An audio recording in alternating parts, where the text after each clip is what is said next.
Bakit tatayuan ng kondo?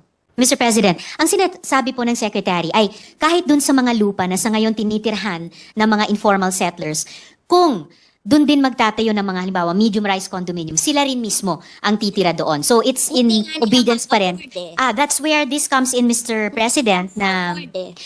yun yung That's the problem. yun po. Why will you insist on building them condominiums when you can distribute the land to them 500 a month lang? Ang babayaran nila. Why will you insist on building condominium? Dahil kikita ka doon sa contractor ng condominium na may porsyento ka doon, kaya pinag-i-insist mo yung condominium. O Actually, bakit nyo ini-insist ang condominium? Payag naman yung mahihirap na i-distribute na lang yung land sa kanila and that's 500 a month.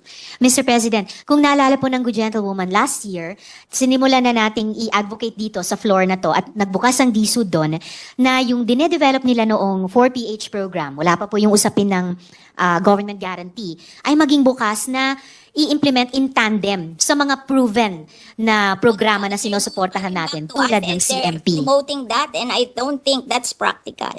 That That's is why I'm questioning you para mag-isip kayo uli kung tama yung ginagawa nyo kasi nakalagay sa mandate nyo to help the poor and the homeless. Yes. But the poor and the homeless cannot afford the condominium. Why not distribute the land under the community mortgage program na 500 a month lang ang ano nila? Ba't ayaw nyo nun?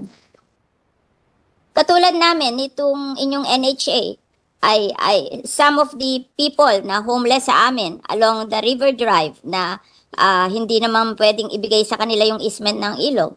They are being relocated to Naik. Ang ano doon, no down payment, 700 ang hulog, townhouse. O, mas better pa yon kesa magtayo ka ng condominium sa Las Piñas, tapos hindi naman ma-afford ng mga tao. Saan mo dadalhin yung mga tao? O, paaalisin nyo doon sa lupa at tatayuan nyo ng kondo. Saan nyo dadalhin yung hindi kayang magbayad sa kondo? O, di homeless na naman yon. Hindi ba unfair sa kanila? Pinaalis mo doon sa lupa na tinatayuan nila, tatayuan mo ng kondo, tapos ibibigay mo sa middle class, tapos yung mga mahihirap, wala na naman bahay. You have to reconsider what you're doing. I think it's wrong. Yes, Mr. President. I think sa tulong ng Senado, dito sa mga budget plenaries natin, isusulong natin yon. Hindi lang yung reconsideration, pero yung redesigning din mismo ng 4PH program. I think we have done the community mortgage program Yes. in Piñas for, I think, 30 years. And it's very successful. We just give them the land. They don't want the condominium. They just want to have a land to build their houses on. And if they cannot build nice houses today, they'll just try to earn so that in the future they can build houses in the land. But what they want is the land. That they will not be, hindi sila magigibado sa land where they are staying now. And they're willing to pay for the land. Why don't we do that? Why do we have to build condominiums on their lands which they cannot afford?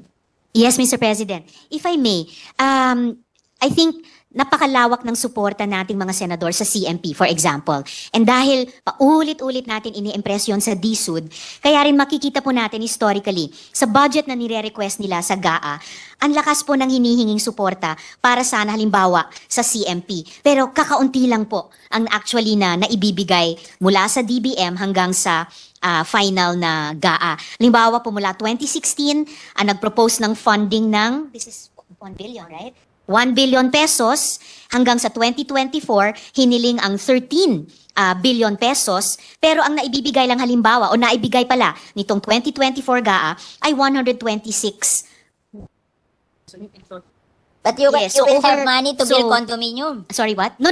What I'm trying to say, Mr. President, is nagsisimula po tayo dito sa Senado ng paniniwala sa CMP, paniniwala sa GLAD program. Kaya nga, nung unang pinresenta sa atin ng DSUD yung 4PH, itong dalawang programa ang katulad ng ibinangga natin sa 4PH, precisely to say what the good gentlewoman is saying, na hindi pwedeng i-abandon na natin yung mga proven successful programs tulad ng CMP para sa isang totally new program. Kailangan yung mga proven, tried and tested components tulad ng CMP, i-sustain natin, and then Yeah, but- you can see if new ideas like the 4PH at ngayon may kasamang government guarantee ay pwedeng sama-sama tugunan yung ating housing needs.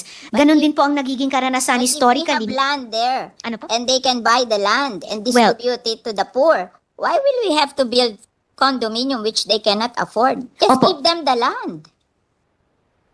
So it is actually up to us also now, Mr. President, kahit dun sa particular na programang sinusuportahan natin ng CMP. Nag-propose po itong representasyon ng 500 million pesos para sa CMP, pati po sa unprogrammed funds natin sa 2025. Ang historically din po sa budget na hinihingi ng DSUD at key shelter agencies pero aktual na ibinibigay ng DBM, halimbawa sa SHAFC, historically humingi po tayo para sa kanila ng 14.8 billion pesos pero 121 million pesos lamang po ang naibigay. But we are not abandoning kahit alin sa mga Gagamitin mo sa condominium kung yung lang land lang na murang-mura hindi mo magawa. Anong model yun sa condominium? yes. You will say that it will be financed by the private sector. Yes, Madam Mr. Mr. President. Ng government yan. Di parang government din ang gumasta dyan. Kasi kami, in Las Piñas, we're very successful sa CMP program. The poor can afford that. Why are we abandoning it at gusto natin tayuan ng condominium when it's more affordable for the poor? Yes, Mr. President, if I may make a few more points of record para lang makompleto din itong discussion namin ng good gentlewoman. Ang priority po ng DSUD kasi hindi yung lupa lang. Gusto ng Secretary ay pag bumili ng lupa, magtatayo din po ng bahay in various forms. Yung forms na gusto natin sa CMP, sa GLAD program ng SHAFC, and ang tinetest natin ay kung pwedeng i-complement yan nitong 4PH na may government guarantee. Condominium kung kanila. Kaso kukunin nila yung lupa ng mga informal settler. Tatayuan nila ng condominium. Where will the informal settler go? Pero They cannot afford the condominium. Paaalisin nila doon. Saan nila hindi dadalhin? po. Hindi po pa. Paaalisin eh. Ganun na ang pinopromote sa amin eh. This is on the ground. Kaya ako nagsasalita, I'm hearing it in the ground. Napaalisin sila dahil pinangangakuan sila ng condominium. Tapos tinanong ko, how will you pay for the condominium? Ang sabi nyo, mag-uutang sa Pag-ibig. Pag hindi sila napasa sa Pag-ibig, hindi sila pwedeng bumili ng condominium. O where will they go? Mr. Secretary, may problema po tayo sa Las Piñas kasi what I'm trying to show here is pag kinumbine po natin yung mga tried and tested na housing programs natin tulad ng CMP, tulad ng GLAD, plus itong 4PH na isinusulong natin with government guarantee, masasagot yung housing backlog natin, pati sa mahihirap, pati particular sa Las Piñas. So, The paano po condominium will natin not solve the tutugunan yung problem of the problema? poor. They cannot afford the condominium. I'm telling you. Kasi I know how to build condominium, so I know that they cannot afford that. Ang ayoko lang naman, mawalan sila ng opportunity to have land. O, kung hindi nila kaya ang condominium, give them the opportunity to own the land and let them build houses in the future. Yun namang kanilang houses, meron silang houses, ililipat lang nila doon sa lupa na allocated for them. We have seen it. Actually, Mr. Homes are 4 stories kasi dahan-dahan nila 30 years, dahan-dahan nilang binild. Precisely, Mr. President. Yes, Mr. President. Yung sinasabi po ng gentlewoman, yun po yung pinupuntahan ko, na given yung best practice natin sa CMP, yung best practices ng ibang mga informal settler community sa GLAD, na pwedeng mag-combine yun dun sa components ng 4PH, na ito nga, gaya ng sinabi nyo, over time, naging 4-story. So, yun po ay consistent dun sa mid-rise na condominium na sinasabi na, I hear the good gentlewoman, Mr. President. 500 pesos for the land. That they can afford. O, later on, magsisave sila. Pag lumaki ang anak nila, nakakasave sila, then slowly they build their homes there on the land. But ang sinasabi ko, don't deprive them of the land because you want to build condominium. Yes, Mr. President. For the condominium. Opo, gaya ng nabanggit ko po kanina sa good gentlewoman, ang konsepto po ng department sa 4PH and with government guarantee ay yung mismong informal settlers na nandun sa isang lupa. Sila ko qualify eh. Kasi wala silang income na ganun that can afford to pay for the amortization of the condominium. Let's be practical. They cannot afford that. Mga ano lang yan eh, tricycle driver. Mga nagtitinda sa palengke. Hindi naman everyday continuous ang income nila. Wala naman magsa-certify sa income nila, napapasa sa Pag-ibig. Alam mo, kung mag-process sa Pag-ibig, there should be a certification of your income. Who will certify for the tricycle driver and the nagtitinda sa palengke? Mr. President, kami rin, nagpo-process kami sa pag-ibig. Kami nga, nagda-down pa sa amin ng ang laki-laki, bumabagsak pa rin sa pag-ibig. Nire-refund namin yung down payment kasi they cannot qualify. Mr. President, kahit sa 4PH na may government guarantee, may nakikitang importanteng papel ang pag-ibig. But to get back to the important concern ng good gentlewoman, meron na po tayong proof of concept with informal settlers sa Bacolod. Tama po? Sa Bacolod. So, I hear what the good gentlewoman is saying, yung problema sa Las Piñas. When there are no homeless or poor people there. Here in Las Piñas, they will remove the homeless and the poor people to build the condominium. Where will the poor and the homeless go? O hindi naman sila ko-qualify dun sa pag-ibig to buy the condominium. How do we solve that? If the good gentlewoman would allow, pwede ko pong i-present yung data dun sa case study, yung best practice na na-establish dun sa Bacolod. Sa Bacolod, okay. Yes, of course. Ibig ko lang pong sabihin. Bakit basta ang LGU?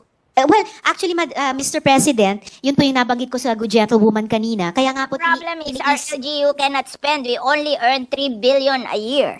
Yes, Mr. President. 55% will go to, marunong ako sa finance eh. Yes. 55% will go to PS and overhead. Di matitira lang 1.2 billion. And that will cover yung health benefit, yung educational benefit, yung pag-support sa mga police, pag-support sa fire department and everything. What will they spare for homes of the poor? Yes, Mr. President. I appreciate po na magkakaiba ang specific situations on the ground. Because Tayo nagkakaiba. Siguro, ang difference lang natin, nakita ko na yan sa Las Piñas. yes, I Mr. know what happened. Yes, So, I'm sharing you. Maybe si Secretary, sanay siya sa private. Ay ako, sanay ako sa, tanungin mo ang iyong NHA, ako ang nagre-relocate linggo-linggo sa kanya. Dinadala ko sa NAIC kasi doon sa NAIC, walang down payment, 700 ang hulog. Tingin ko, kayang-kaya yun ang mahihirap. Bakit ayaw gumawa ng programang gano'n na kaya ng mahirap? Bakit pipilitin ng mahihirap mag-condominium which they cannot afford?